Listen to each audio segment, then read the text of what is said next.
ये सिंध कच्चा के इलाके की रिहायशी है। अपने रिश्तेदार ज़्यादती करते रहे, जना करते रहे। जिससे शादी हुई, खामन था कि वो मेरी हिफाजत करेगा।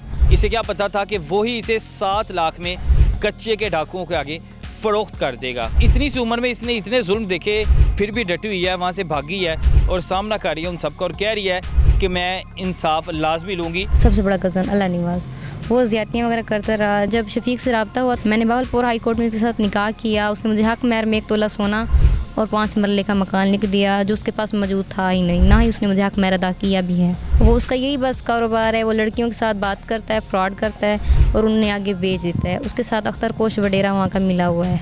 मैं पहले निकाह में मौजूद थी। मेरा ज़बरदस्ती मेरे फूफो के बेटे के साथ, माजिद जिसका नाम है माजिद हुसैन वल नूरामन, उसके साथ उसने मेरा निकाह करा दिया। मेरे शौहर के साथ उसका खुद ही का खाला का बेटा मोहम्मद रफ़ीक वो मिला हुआ था। फूफो का बेटा है जाने वल साहिब, सगा मामू मेरे शौहर का लतीफ़ उर्फ बाबला, ये सब मिले हुए थे और ये सब को मेरे पास बुलाता था। खुद ही मेरा शौहर नशा करता था, मुझसे मारता पीटता था, ज़्यादती मुझसे मेरे साथ करवाता था। सब मिल के 7 लाख में आगे बेचने की बात कर रहे थे। यहाँ पे आने के बाद एक मैंने वकील भी किया, उसे 40,000 दिए। वो यही कह रहा है कि 10,000 और दो, फिर तुम्हें कागज़ देता हूँ। ना मुझे उसने अदालत पेश किया, ना मेरा कोई काम किया।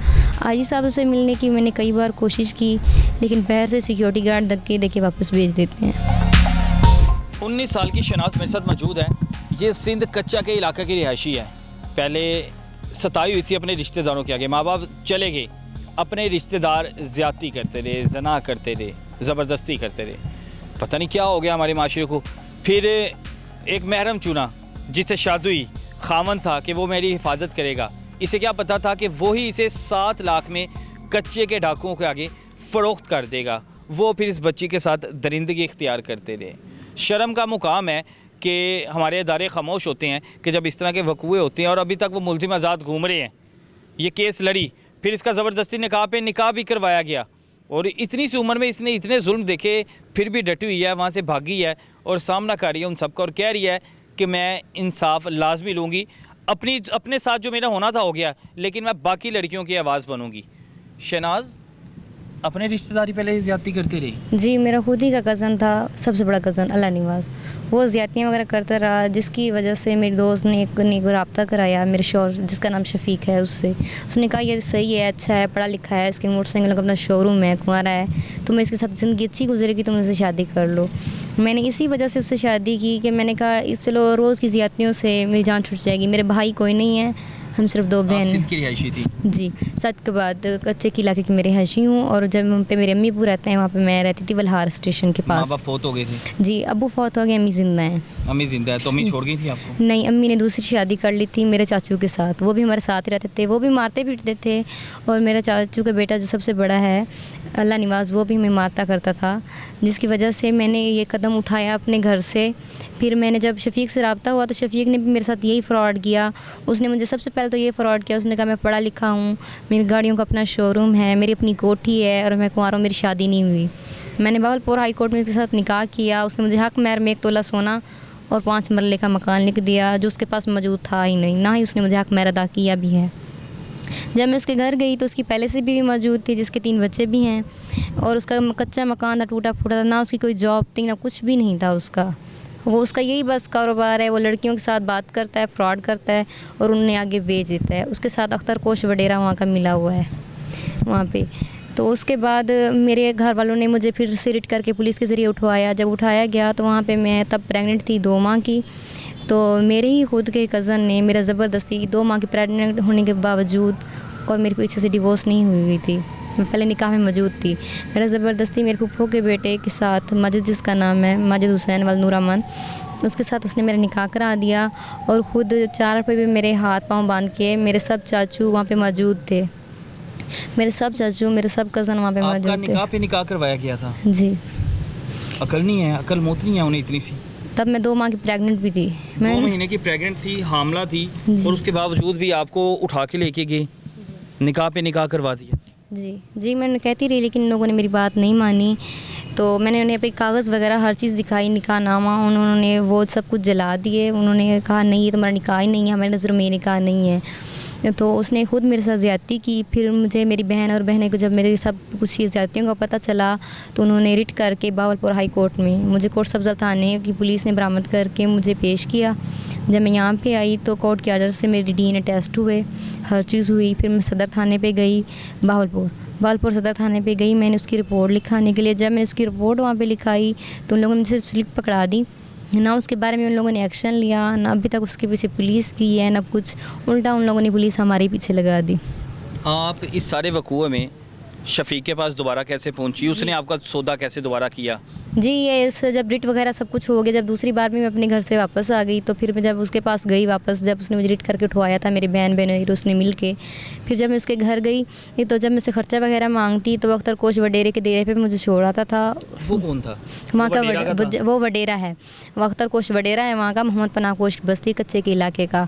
उसके साथ मेरे शौहर के साथ उसके खुद ही का खाला का बेटा मोहम्मद रफ़ीक वो मिला हुआ था, उसका फूफो का बेटा है जाने वल्द साहिब, वो उसके साथ मिला हुआ था, और उसका मामू, सगा मामू मेरे शौहर का लतीफ़ उर्फ बाबला, ये सब मिले हुए थे। और ये सब को मेरे पास बुलाता था। खुद ही मेरा शौहर नशा करता था, मुझसे मारता पीटता था, और उनसे उनने कह के ज़्यादती मुझसे मेरे साथ करवाता था। और मैं तब प्रेग्नेंट भी थी। तब कितने महीने की?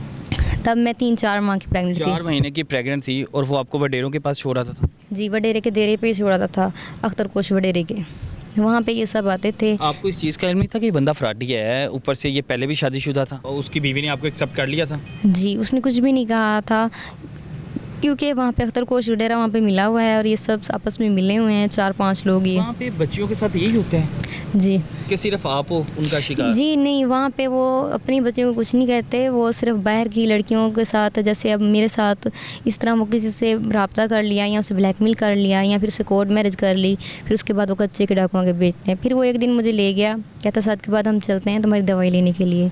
वहाँ से हमने दवाई वगैरह ली, तब मैं प्रेगनेंट थी 5 माह की।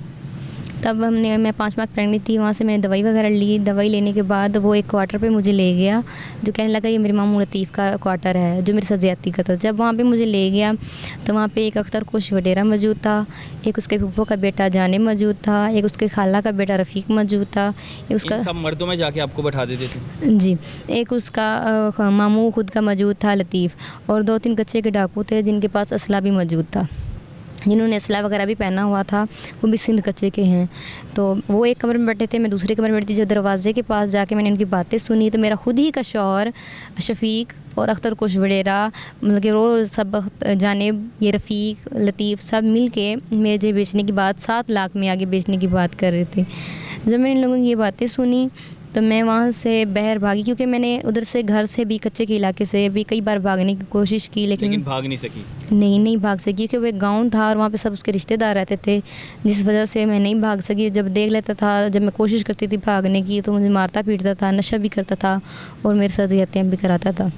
भागी किस हाल में वहाँ से भागी, कैसे बच के आ गई? 7 के बाद ये 26 अगस्त की शाम का वाक़या है। तब 7:30 के शाम का टाइम था, तब शहर था, इसलिए उधर से मैं भागने में कामयाब हो गई। तब मेरे पाँव में जूती नहीं थी, सर पे मेरी चादर वगैरह कुछ भी नहीं था, सिर्फ एक दुपट्टा था जिसमें दुपट्टे पे मैं आई हूँ, एक ही सूट था मेरे पास। उधर से मुझे नहीं पता था कि बस कहाँ जा रही है कहाँ नहीं जा रही, बस मैं उस बस पर बैठ गई। फिर जब मैं आधा रास्ता तय करके आई तो बस वाले ने मुझसे किराया मांगा, तो मैंने उन लोगों को कहा कि मेरे पास किराया वगैरह तो नहीं है। मैंने उनकी मिन्नत की, उनके सामने हाथ जोड़े, तो वो ये समझे शायद ये कोई मांगने वाली है। मुझे ये भी नहीं पता था कि बस लाहौर जा रही है, मुझे कुछ भी मालूम नहीं था।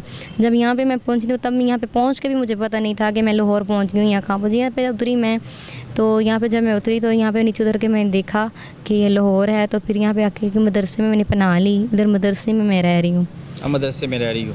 जी। यहाँ पे आने के बाद मैंने वकील भी किया, राना फैसल जिसका नाम है। मैं दिहाड़ी पे काम करती थी कारखाने में, और मदरसे में बच्चों को कुरान पाक पढ़ाती हूँ, जहाँ से मुझे 500 रुपये मिलता है दिहाड़ी का। वो मैंने सब जमा करके उसे 40,000 दिए, लेकिन उसने मेरा कोई काम नहीं किया। वो यही कह रहा है कि 10,000 और दो फिर तुम्हें कागज़ देता हूँ। ना मुझे उसने अदालत पेश किया, ना मेरा कोई काम किया।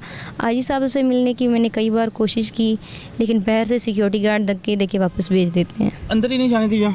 नहीं, कई बार गई हूँ, 10-12 बार गई हूँ, लेकिन वो बाहर से ही भेज देते हैं। यहाँ पे आए हुए मुझे 1 माह हो गया है, जिसमें मैं बार चक्कर लगा रही हूँ, लेकिन वो मिलने नहीं देते। बाहर से कह देते हैं पागल हैं, आप मुँह उठा के चले आते हैं आप लोग, तो मिलने नहीं देते। मैं कहना कि ये ऑफिस किस लिए बनाया गया है, ये दफातर किस लिए? हमारे लिए है ना।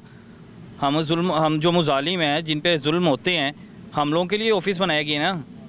कहा नहीं, उन्हें कुछ भी नहीं कहा, धक्के दे के निकाल देते हैं? कुछ भी नहीं, वो कहते हैं हमेशा वो धक्के दे के दरवाजे से अंदर ही नहीं जाने कितने देते। चक्कर लगाए हैं आपने? मैंने अब तक 7-8 चक्कर लगा यानी चुके आईजी हैं। साहब का चेहरा देखना भी नसीब नहीं हुआ। वो दरवाजे तक से भी अंदर नहीं जाते, बाहर मेन गेट से भी अंदर नहीं जाने क्या देते। पैगाम देना चाहती हो? आईजी साहब सुन रहे हैं, आईजी मोहसिन साहब, नकवी साहब भी सुन रहे हैं, बड़े आईजी एक्टिव हैं साहब- आजकल। आईजी साहब, हुकूमत और मोहसिन नकवी साहब से सबसे मेरी यही दरख्वास्त है कि मुझे सपोर्ट की जाए, मुझे सिक्योरिटी दी जाए, तहफ़्फ़ुज़ मुझे अभी भी दें। हामला हो ना? जी, अभी भी कितने मैं महीने की? 6 माह की, मैं 6 माह की हामला हो जी। और यहाँ पर किस कदर मुश्किल से रह रही हो। बिल्कुल अब आपके सामने है कि ये 6 महीने की अभी हामला है और किन हालात से, किन मुश्किलात से यहाँ पर बसेरा कर रहे हैं, क्योंकि इसका यहाँ पे कोई रिश्तेदार नहीं है, कोई इसका जान पहचान वाला नहीं है। एक मदरसे में पनाह ली हुई है, रोज़गार थोड़ा सा चला रही है कि किस वजह से कि अपनी इज़्ज़त महफूज करने के लिए कि मेरी इज़्ज़त बाचे। शर्म का मुकाम है हमारे इदारों के लिए कि दरवाज़ा खटखटाया आईजी साहब का कि हो सकता है आज मिलने थे आईजी साहब ताड़े बूए के अंदर ही नहीं एंटर होने दिता, दूरों ही करता जी। ये हालात है हमारे थानों के, ये हालात है हमारे बड़े अफसरान के। तो फिर जिन पर जुल्म होता है वो क्या करें? बात तो ये होती है ना, जिनके साथ जुल्म हो रहा है, जिनके साथ ज़्यादती हो रही है, वो फिर आखिर में एक ही आवाज़ उठाते हैं, अदारों का रुख करते हैं, रियासत का रुख करते हैं। रियासत ने जो अदारे बनाए हैं कानून नाफिज करने वाले, इंसाफ देने वाले, नाम के ये अदारे हैं फिर, कि जब इन लोगों की नहीं सुनी जानी। अब ये बच्ची कब से खप रही है, कब से जलील हो रही है, अपनी यहाँ पे भी इज़्ज़त महफूज कर रही है, लेकिन यहाँ पे भी कुछ नहीं है। कह रही है कोई पता नहीं, जब मर्ज़ी मुझे आके मार दे, लेकिन आईजी साहब से मिलने की मुझे इजाज़त ही नहीं अभी तक मिली। अल्लाह हाफिज़ है इस मुल्क का। अगर बच्चियों की इज़्ज़तें यहाँ पे महफूज नहीं हैं और जिनकी अपनी महफूज जो इज़्ज़त करना चाहते हैं और जो ज़्यादतियाँ कर रहे हैं उनके ख़िलाफ़ कोई एक्शन नहीं होता, तो फिर अल्लाह हाफिज़ है इस मुल्क का।